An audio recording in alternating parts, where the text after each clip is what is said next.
రాజధాని అమరావతిలో మరో చారిత్రాత్మక ఘట్టం ఆవిష్కృతం కానుంది. రాష్ట్ర ప్రభుత్వం ప్రతిష్టాత్మకంగా చేపట్టనున్న క్వాంటం వ్యాలీ ప్రాజెక్టుకు రేపు అధికారికంగా శంకుస్థాపన జరగనుంది. అమరావతిలోని ఉద్దండరాయుని పాలెంలో మధ్యాహ్నం 2:30 సీఎం చంద్రబాబు భవన నిర్మాణానికి భూమి పూజ చేస్తారు. ఈ ప్రాజెక్ట్ కోసం ప్రభుత్వం 50 ఎకరాల భూమిని కేటాయించారు. ఇప్పటికే క్వాంటం శిక్షణ కోసం 50,000 మంది రిజిస్టర్ చేసుకున్నారు.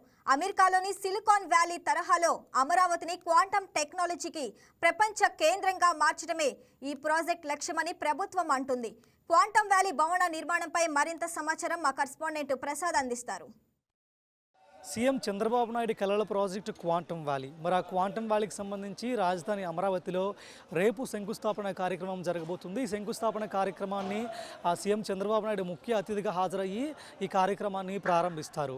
ఇప్పటికే ఏపీసీఆర్డీఏ ప్రధాన కార్యాలయం సమీపంలో ఉద్దండరాయునిపాలెం ప్రాంతం దగ్గర ఈ శంకుస్థాపన కార్యక్రమం చేపట్టబోతున్నారు. దానికి సంబంధించి ఎక్కడైతే క్వాంటం వ్యాలీ నిర్మించబోతున్నారో ఆ ప్రాంతంలో, అంటే ఉద్దండరాయునిపాలెం ఈ ప్రాంతంలోనే ఒక పెద్ద సభను కూడా ఏర్పాటు చేయబోతున్నారు. అనేక రకాల ఏర్పాట్లు చేస్తున్నారు. ఎందుకంటే క్వాంటం వ్యాలీ దేశంలో మొదటిసారిగా అమరావతిలో నిర్మాణం కాబోతుంది కాబట్టి ఆ దేశంలో అనేక ప్రముఖులు, రాజకీయ నాయకులతో పాటు ప్రముఖులు కూడా రాబోతున్న నేపథ్యంలో చాలా ఘనంగా అయితే ఏర్పాట్లు చేస్తున్నారు. ప్రముఖులు వస్తున్న నేపథ్యంలో భారీగా కూడా భద్రత కూడా ఏర్పాటు చేస్తున్నారు. అయితే ఈ సభ జరుగుతున్న పక్కన మనకి శంకుస్థాపన ఆ ప్లేస్ కూడా ఉంటుంది. సీఎం చంద్రబాబు నాయుడు శంకుస్థాపన చేసిన తర్వాత క్వాంటం వ్యాలీ నిర్మాణం అయితే ప్రారంభం అవుతుంది. మొదటిగా క్వాంటం వ్యాలీకి సంబంధించి ఏదైతే క్వాంటం కంప్యూటింగ్ సెంటర్ ఉందో, ఐకానిక్ భవనంగా చెప్తున్నారో ఆ భవన నిర్మాణానికి సంబంధించి రేపు సీఎం చంద్రబాబు ఆ శంకుస్థాపన చేస్తారు. అమరావతి క్వాంటం వ్యాలీ నిర్మించేందుకు జోరుగా పనులైతే జరుగుతున్నాయి. సిఆర్డీఏ ఆఫీసు కార్యాలయం సమీపంలోనే క్వాంటం వ్యాలీ నిర్మాణ పనులైతే ప్రారంభం కాబోతున్నాయి. నేనున్న ఈ ప్లేస్లోనే క్వాంటం వ్యాలీ నిర్మాణం చేయబోతున్నారు. విజువల్స్లో మనకు కనిపిస్తున్న ఈ ప్రాంతంలో క్వాంటం కంప్యూటింగ్కి సంబంధించి ఏదైతే ప్రధాన భవనం ఉందో, ఐకానిక్ భవనంగా చెప్తున్నారో ఆ భవనాన్ని ఇక్కడ నిర్మించబోతున్నారు. ఆ భవనం అనేది G+1గా దాని స్ట్రక్చర్ ఉండబోతుంది. మొత్తం 2 ఎకరాల విస్తీర్ణంలో 43,000 చదరపు అడుగుల విస్తీర్ణంలో అయితే ఈ ఐకానిక్ భవనం, ఈ క్వాంటం కంప్యూటింగ్ సెంటర్ని ఏర్పాటు చేస్తారు. దీంట్లోనే మనకి క్వాంటం కంప్యూటర్ అనేది ప్రజెంట్ ఏర్పాటు చేయడం జరుగుతుంది.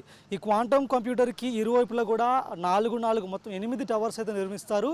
ఈ 8 టవర్స్ కూడా ఆరోహణ క్రమంలో ఉంటాయి. అంటే పెద్ద నుంచి చిన్నగా మనకు కనిపిస్తుంది, విజువల్స్లో చూస్తున్నట్టుగా మనకు కనిపిస్తాయి. అందులో 48 ఫ్లోర్లు ఒక టవర్ ఉంటే, అన్నిటికంటే చిన్న టవర్ అయితే 29 ఫ్లోర్లుగా ఉంటుంది.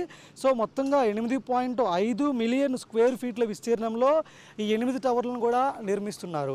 మొత్తంగా 50 ఎకరాల విస్తీర్ణంలో క్వాంటం వ్యాలీతో పాటు క్వాంటం వ్యాలీకి సంబంధించి ప్రధాన కంప్యూటింగ్ సెంటర్ను కూడా ఏర్పాటు చేస్తున్నారు.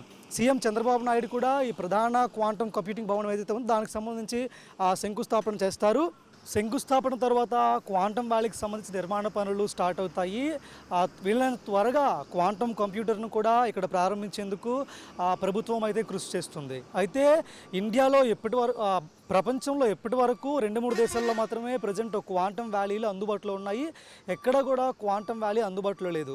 ఇండియాలో మొదటిసారిగా ఇక్కడ క్వాంటం వ్యాలీ నిర్మాణం జరుగుతుంది. సో దీని నిర్మాణం కానీ పూర్తయితే అటు భారతదేశంతో పాటు ప్రపంచ పటంలో అమరావతికి ఒక ప్రత్యేకమైన గుర్తింపు ఉంటుంది. ప్రధానంగా ఒకప్పుడు కంప్యూటర్లు వాడేవారు, తర్వాత సూపర్ కంప్యూటర్లు వచ్చాయి. ఇప్పుడు క్వాంటం కంప్యూటర్లు ఫ్యూచర్లో రాబోతున్నాయి. భవిష్యత్తు మొత్తం క్వాంటం కంప్యూటర్లదే కాబట్టి దానికి అనుసంధానంగా ఇక్కడ మనకి ఆ క్వాంటం వ్యాలీనే ఏకంగా ఏర్పాటు చేస్తున్నారు.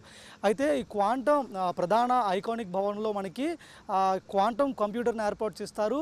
IBM అనే సంస్థ ప్రజెంట్ ఈ ఏడాదిలో 133 క్యూబిట్ సామర్థ్యం గల క్వాంటం కంప్యూటర్ని ఏర్పాటు చేయబోతుంది.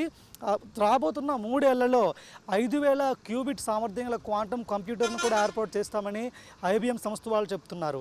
అయితే ఈ క్వాంటం కంప్యూటర్ కానీ ఏర్పాటు అయితే మాత్రం టెక్నాలజీ రంగంలో ఒక ప్రత్యేకమైన గుర్తింపు అంటూ భారతదేశానికి రాబోతుంది. మీకు రిమైనింగ్ క్వాంటం భవనానికి చుట్టూ ఉన్న ఈ రిమైనింగ్ 8 టవర్లలో కూడా ఈ క్వాంటం కంప్యూటింగ్కి సంబంధించి సేవలందించే స్టాఫ్ కానీ, వివిధ సాఫ్ట్వేర్ కంపెనీలు కానీ, అదేవిధంగా అనేక రకాల స్టార్టప్ కంపెనీలు కానీ ఈ 8 టవర్లో ఉండేందుకు వీలుగా ఈ టవర్స్ నిర్మాణం పూర్తి చేస్తున్నారు.